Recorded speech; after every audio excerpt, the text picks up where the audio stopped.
Welcome to tourism class. Good day, students.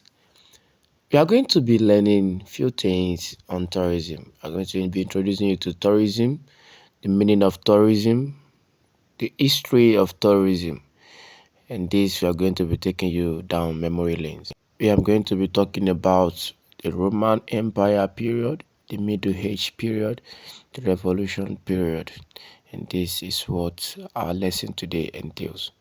First and foremost, what is tourism?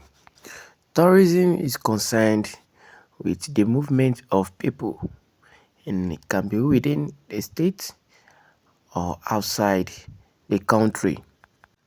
It can encompass different form of travels, and tourism is about moving from your different environment which you are familiar to an environment which you are not familiar with.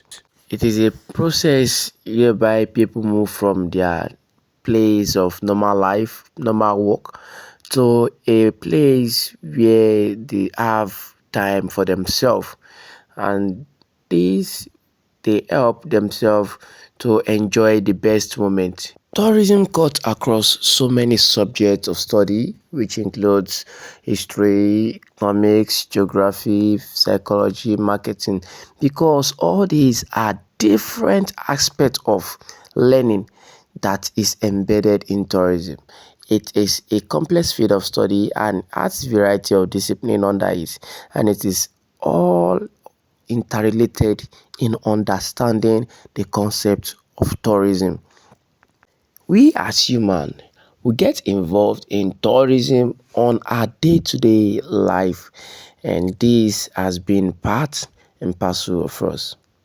Now we are looking at the meaning of tourism. Tourism is just like you are temporarily moving from an environment which you are familiar with to another environment which you are not familiar with for a purpose, which include religious visits, business visits, and for leisure. And these three purposes are the main purpose of tourism. Now here, as explained earlier, the purposes of tourism. The first is for leisure.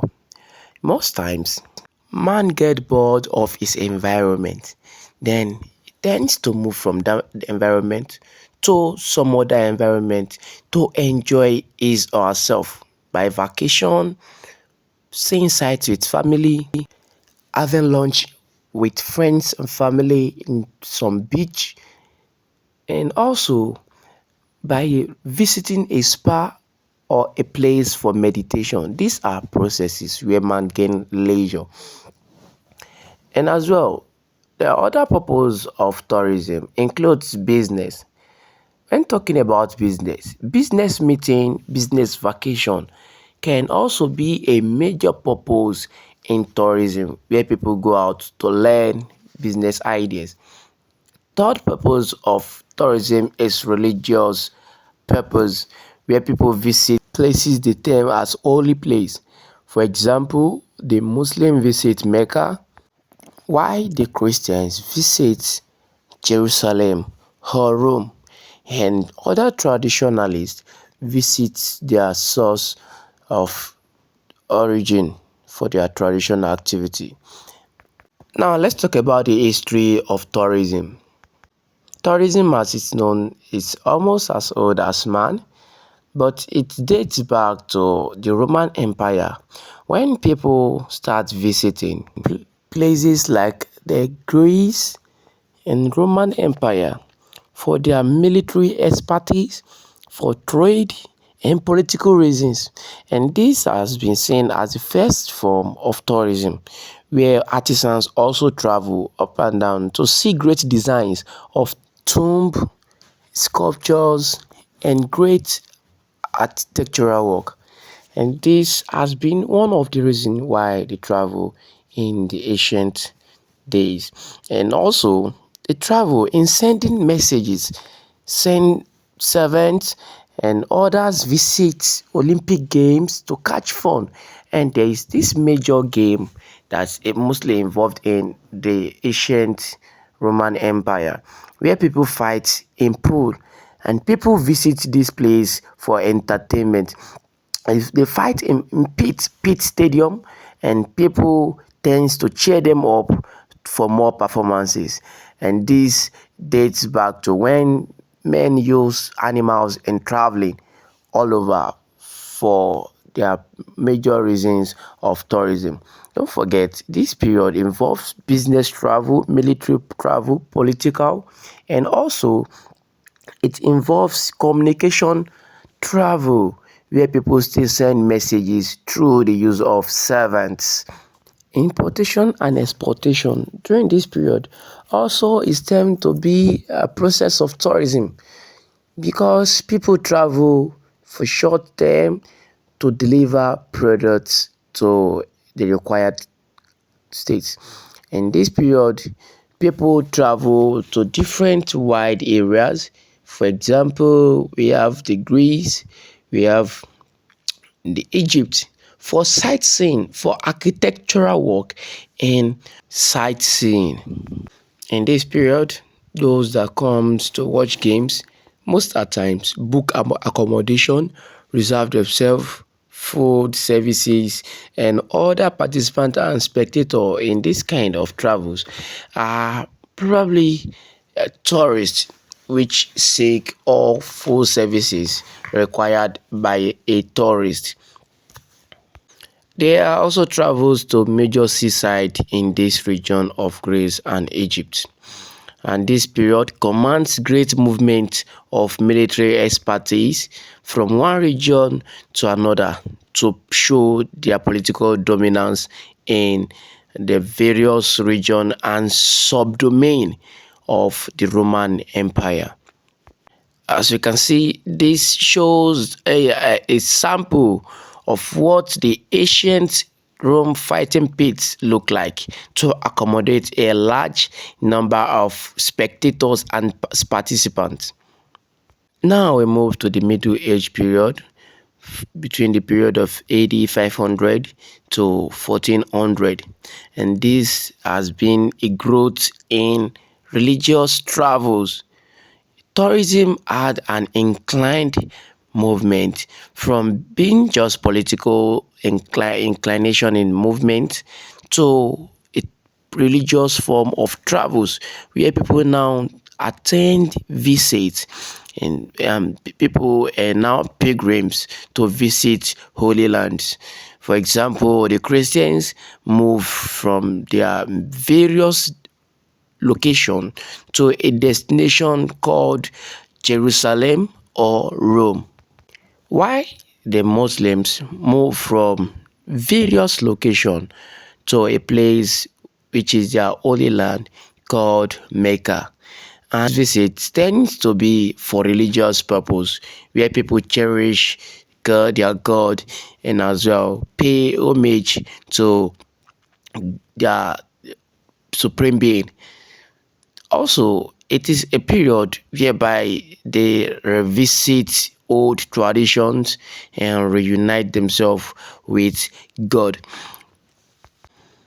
At this period, people tend to be more committed to religious activity over others.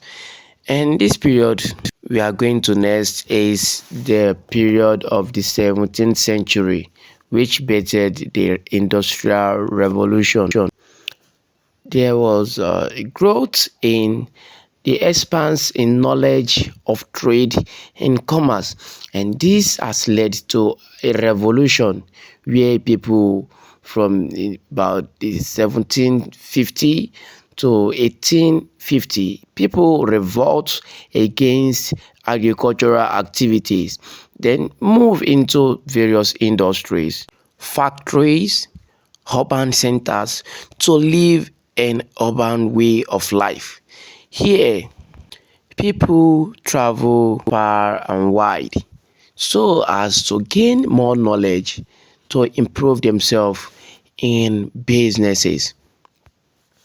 And as the result of this acquiring of knowledge, there tends to be rapid growth in wealth and education level of the middle class. Because of that, there tends to be an increase in leisure time and high demand for holidays tourism activity. And this brought about some reasons to travel for health purposes as well during this 17th century period of industrial revolution. Those into fashion visited places like the Europe for spa, the England, the bathing in Germany, and also the seaside in England, such as the Scarborough and Margate and Britain, so as to get themselves fashionable. Here featured a period in a phase of in tourism where people then move from local way to an urban way of life. Next we're looking at is the 19th and 20th century period of tourism.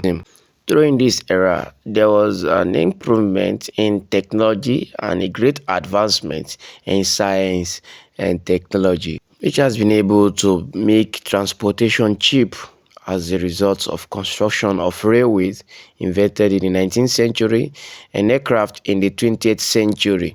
And after the Second World War, between the period of 1939 to 1945, there was an improvement in communication and also air transportation, which makes traveling more easier. Between the times of 1980, traveling becomes more easier and boom, where businesses and leisure travel have expanded rapidly.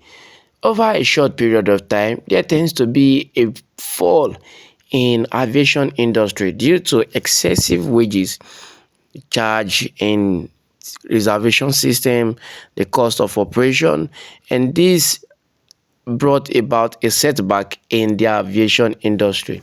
But thanks to technology, the introduction of ticketless travel, where people apply for tickets electronically, and this can be seen as an advancement and has helped the tourism to improve in the 19th to 20th century. And this is a major advancement that has kept tourism soaring ahead since then. Booking of tickets and hotel rooms becomes electronically made and has brought about a high flying process and period in tourism. It features a period where people can now book tickets using internet, flight tickets, bus tickets, and even securing an accommodation. And this period then become a major high-flying period where people enjoyed traveling and expansion came in market for the aviation industry. Thanks to advancement in technology and the airlines and other travel suppliers to directly sell to customers through internet and interactive kiosk at the airport. This period features where we have traveling package and traveling agency. Prior to the fall of Berlin Walls in 1989, where revolters were able to bring down the problem of communism in the German world, and this brought about a major opportunity for vacations in the Czech and the Russian side. And in this period, the aviation industry had a setback due to high operational cost, which includes the oil price, aviation oil, and the wages in maintaining staffs and other personnels, the landing charges in other countries, and as well central reservation system in booking hotels. And was a period where there was advancement, and every other modern day tourism falls under this period, and this period becomes a pioneer for the modern day tourism, where the booking of flight tickets accommodation, ordering of foods, reservation of space in events was now then scheduled by the use of internet, and this was a major breakthrough in tourism. Travelers now find peace in movement from their location to other places. In conclusion, we can see that tourism has dated back to the Roman Empire, and it has over time followed processes where there was camel travel, travel by animal, to where people then seek for advancement, and it brought about a major breakthrough. Till our next class, stay calm.